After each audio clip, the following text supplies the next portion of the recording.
नमस्कार मित्रों, स्वागत करते हैं एक बार फिर से हम आपके अपने यूट्यूब चैनल कवि क्लासेस में। आज के सेशन में हम लोग बात करने वाले हैं कि बीएचयू, यूजी और पीजी की जो काउंसलिंग होने वाली है।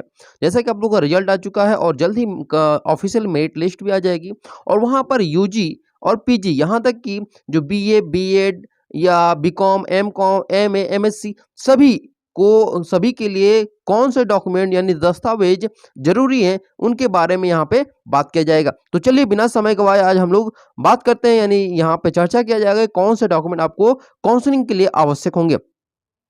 तो देखिए, सबसे पहले अगर हम बात करें कि पहला जो आपका डॉक्यूमेंट है वह होना चाहिए 10th का मार्कशीट।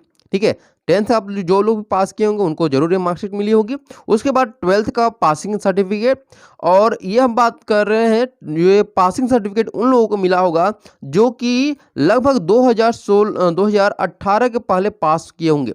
ठीक है, 2018 के पहले जो लोग भी पास किए होंगे अपना हाई स्कूल, उनको ये सर्टिफिकेट मिला होगा। लेकिन 2018 के बाद जो लोग भी अपना पास किए होंगे या 2018 तक जो लोग भी पास किए होंगे अपना हाई स्कूल, उनको अलग अलग न मिल करके एक ही में आप लोगों का सर्टिफिकेट यानी मार्कशीट और पासिंग सर्टिफिकेट एक ही में मिला होगा, यानी आगे पीछे करके। उसके बाद अगला जो टॉप यानी सर्टिफिकेट होना चाहिए वह है आपका 12th का मार्कशीट और 12th पासिंग सर्टिफिकेट। यह भी सेम वैसे ही रहेगा जैसे मैंने 10 का बताया है, यानी 10th का बताया है।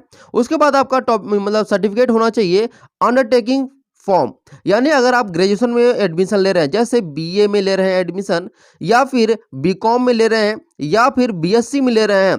ठीक है, तो यहाँ पर आपको जो लोग इस बार पास किए होंगे 2021 में, अगर उनका सर्टिफिकेट नहीं मिला है, 12th का पासिंग सर्टिफिकेट नहीं मिला है, तो वो लोग क्या कर सकते हैं कि अपना अंडरटेकिंग फॉर्म जमा करके वहाँ पर ये लिखा जाता है कि आप इतने दिनों अपना 12th का अपना पासिंग सर्टिफिकेट जो है उसे जमा कर सकते हैं। यही प्रोसेस इसमें भी लगेगा। उसके बाद आपको ग्रेजुएशन में जो लोग अपना बीएड में एडमिशन लेना चाहते हैं, या फिर एमए, एमकॉम, एमएससी में यानी पीजी में एडमिशन लेना चाहते हैं, उनके लिए ग्रेजुएशन का सर्टिफिकेट अनिवार्य है। अगर आप लोगों ने इस बार ग्रेजुएशन किया हुआ है, यानी 2021 में ग्रेजुएशन किया हुआ है, लेकिन अभी तक आप लोग का रिजल्ट नहीं मिला हुआ है, तो भी आप लोग अंडरटेकिंग फॉर्म यूज कर सकते हैं। इसके बाद पीजी की बात करते हैं कि पोस्ट ग्रेजुएट जो सर्टिफिकेट वह कौन लगा सकता है।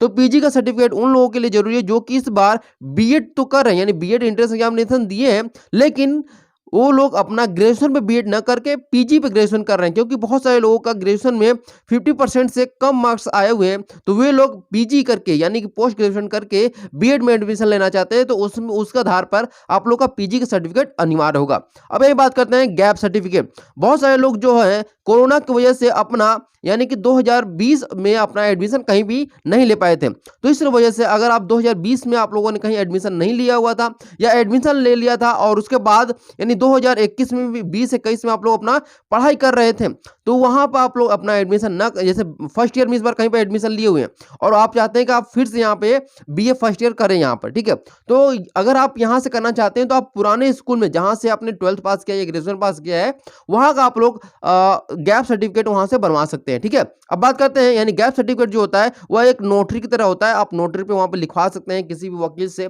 या फिर साइबर कैफे में आपको ये आराम से मिल जाएगा। इसके लिए ज़्यादा परेशान ना होइएगा आप लोग। उसके बाद आपका जो डॉक्यूमेंट होगा वह टीसी रहेगा, जो ट्रांसफर सर्टिफिकेट होता है, कैरेक्टर सर्टिफिकेट होता है और माइग्रेशन सर्टिफिकेट होता है। ये तीनों ही आपको कॉलेज के द्वारा दिया जाता है।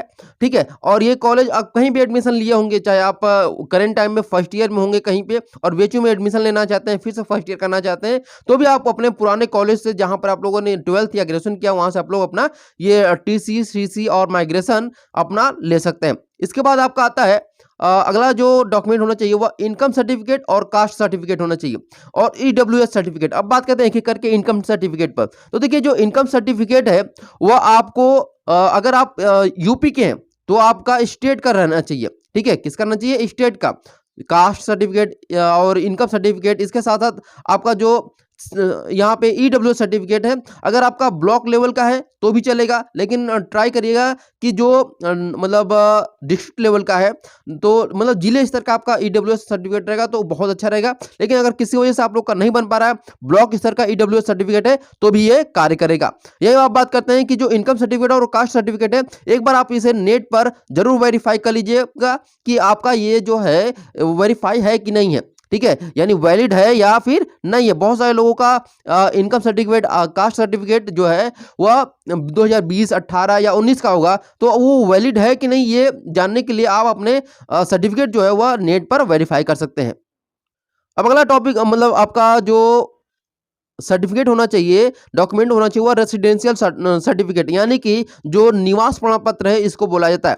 तो निवास प्रमाण पत्र मैंने जैसा आपको बताया कि आपका यहाँ पर आप ये भी बहुत सारे ऐसे लोग हैं जो कि गांव से इस बार आ रहे होंगे, तो आप लोग प्रधान से जो साइन कराया गया है निवास प्रमाण पत्र वो मान्य नहीं होगा। ठीक है, निवास प्रमाण पत्र जो होगा वह गवर्नमेंट के द्वारा इशू किया होना जरूरी है, न कि किसी ग्राम प्रधान के द्वारा होना चाहिए। ठीक है, अब बात करते हैं एडमिट कार्ड की। तो जब आप लोग एंट्रेंस एग्जामिनेशन दे रहे थे तो उस समय आपको एडमिट कार्ड दिया गया था, लेकिन आप जैसे ही क्लासरूम में जा रहे थे तो आप लोगों से एडमिट कार्ड ले लिया जा रहा था। तो आपको करना क्या है कि आप चाहें तो फिर से अपना एडमिट कार्ड डाउनलोड कर सकते हैं, या फिर जो आप लोगों ने एडमिट कार्ड डाउनलोड किया था उसका आप लोग जीरोक्स कॉपी तो रखे ही होंगे। अगर आपके पास जीरोक्स कॉपी है, ठीक है, तो आप लोग इसके द्वारा यहां पर अपना मतलब एडमिट कार्ड तो हो जाएगा आपका। अगर एडमिट कार्ड डाउनलोड करने में फिर भी कोई प्रॉब्लम क्रिएट हो तो आप लोग मुझे बताइएगा, मैं आप लोग का डाउनलोड करके दे भी सकता हूं। अब यहाँ पे बात करते हैं रैंक कार्ड की, यानी आपका जो रिजल्ट आया है उस रिजल्ट के साथ साथ आप लोगों को यह भी बताया गया है कि आपका ओवरऑल रैंक कितना है, कैटेगरी रैंक कितना है, तो वही जिसमें ये सब मेंशन होगा उसी को रैंक कार्ड कहते हैं। तो उस रैंक कार्ड को आप लोग जीरोक्स करा लीजिएगा, यानी प्रिंट आउट करा लीजिएगा, वो आप लोग के लिए काम आएगा।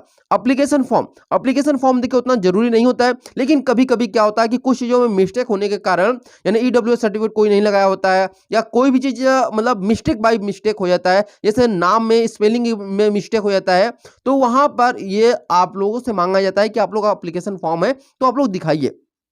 अब बात करते हैं अगला जो डॉक्यूमेंट है वह है कि कॉल लेटर। अगर आप लोग अपना जो एंट्रेंस एग्जामिनेशन दिए हैं, आप लोग का रिजल्ट आ चुका है और रिजल्ट में मेरिट में आप लोग आ रहे हैं, यानी ऑफिशियल जो कट ऑफ आया गया है, जो मेरिट आएगी, ठीक है, ऑफिशियल कट ऑफ होगा, तो उस कट ऑफ में अगर आपका आ रहा है नंबर, मार्क्स आ रहे हैं, तो आप लोगों को कॉल लेटर भेजा जाएगा। और कॉल लेटर जो होता है वह 8 से लेकर 10 पेज का होता है, लेकिन इसमें जो पहला पेज होता है ना वही बहुत महत्वपूर्ण होता है। तो आपको पहले पेज जो होता है उसका प्रिंट आउट कराना है, उसी को लेके जाना होगा आपको। उसके बाद आधार कार्ड सभी के पास होता है। अगर आधार कार्ड नहीं है तो आप अपना डीएल ले जा सकते हैं। अगर डीएल भी नहीं है तो आप अपना वोटर आईडी कार्ड जो है उसे ले जा सकते हैं। ठीक है, वोटर आईडी कार्ड के द्वारा भी आप लोग का हो सकता है, लेकिन कोशिश करिएगा कि आप लोग आधार कार्ड ही लेके जाइएगा। इसके बाद है फोटो कम से कम आप अपने पास वही फोटो रखिएगा जो आप लोग एप्लीकेशन फॉर्म भरते टाइम लगाए हुए थे। कम से कम 4 से लेकर 5 फोटो जो है वह जरूर रखिएगा।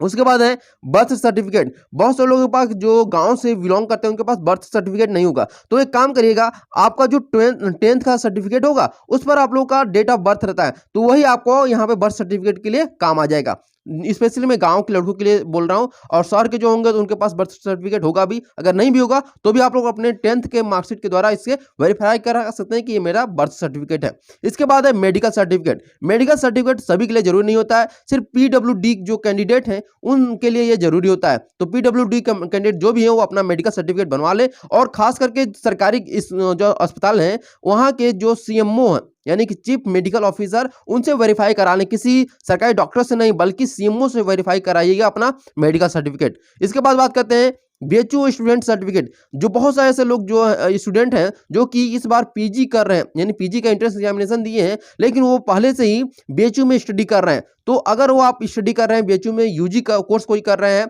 तो उसका आपको सर्टिफिकेट देना होगा पीजी के लिए, ताकि आपका जो वेटेज मिल रहा है, आप लोग देख भी रहे होंगे जो रैंक कार्ड मिल रहा है उसमें बीएचयू के लिए अलग से आ रहा है आपका सेक्शन, वहां पे कैटेगरी की तरह कि बीएचयू स्टूडेंट है तो आपको सबसे मतलब वहां पे प्रेफरेंस दिया जा रहा है, तो उसका भी आपको सर्टिफिकेट लगाना होगा, तभी आपको बीएचयू स्टूडेंट का आपको यहाँ पे फायदा मिलेगा।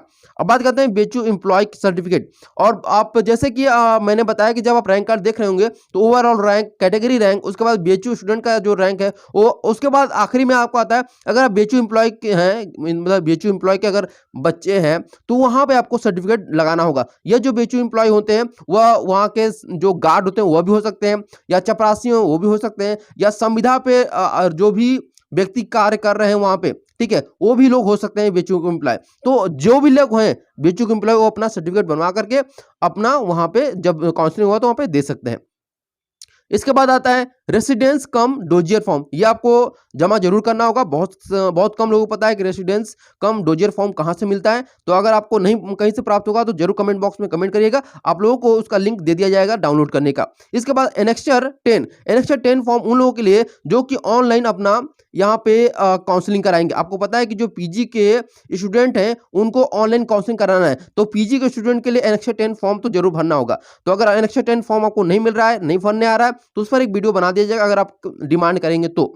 ठीक है। इसके बाद है स्पोर्ट्स कोटा सर्टिफिकेट। बहुत सारे स्टूडेंट जो कि स्पोर्ट्स कोटा के थ्रू अपना एडमिशन लेना चाहते हैं, जैसे बीएड कर रहे हैं तो बीएड में अपना स्पोर्ट्स कोटा के द्वारा एडमिशन लेना चाहते हैं, या फिर बीए में, तो ये सारी चीजें जो कोटा के द्वारा आप लोग एडमिशन लेना चाहते हैं वो अपना सर्टिफिकेट यहाँ पे जमा कर सकते हैं। उसके बाद एनएसएस और एनसीसी का सर्टिफिकेट भी आप लोग को जमा करना होता है। ठीक है। तो ये सारे जो डॉक्यूमेंट है वो आप लोग तैयार कर लीजिए ताकि आपको कोई भी प्रॉब्लम फेस ना करना पड़े। अगर फिर भी जो 30 डॉक्यूमेंट बताए गए हैं, इन 30 डॉक्यूमेंट में कोई भी प्रॉब्लम हो तो जरूर आप लोग कमेंट बॉक्स में कमेंट करिएगा। आप लोग के सारे जो भी कंफ्यूजन होंगे, जो भी प्रॉब्लम होंगे, उनको सॉल्व करने की कोशिश किया जाएगा। तब तक के लिए थैंक यू सो मच। अगर आप हमारे चैनल पर नए हैं तो जरूर हमारे चैनल को सब्सक्राइब कर लीजिएगा ताकि आपको बीएचयू काउंसलिंग से संबंधित हर एक छोटी माइनर से माइनर जो भी इंफॉर्मेशन है वो आप लोग के पास पहुंच सके। तब तक के लिए thank you so much for watching this video.